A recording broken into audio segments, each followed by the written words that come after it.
আলহামদুলিল্লাহ, ইনশাআল্লাহ আমরা বিশালের জন্য দোয়া করি, তিনি যেন খানকার কাজও করে, মাদ্রাসার কাজও করে, এলাকার জন্য যেন কাজ করতে পারে।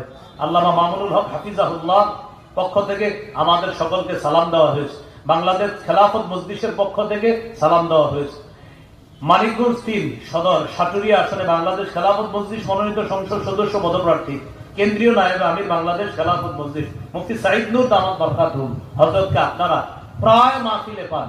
হযরত খানকার মধ্যে যেমন আপনাদের আত্মশুদ্ধির কাজের জন্য চেষ্টা করেন, আমরা দোয়া করি তিনি যেন আত্মশুদ্ধির পাশাপাশি এই এলাকার মানুষের জন্য যে 10টা গুণের কথা বললাম আর 4 কাজের যোগ্যতার কথা বললাম, এই প্রতিটি কাজ যেন আল্লাহ হযরতের মাধ্যমে নেয়, এবং আমরা দোয়া করি আল্লাহ যেন হযরতকে কবুল করেন।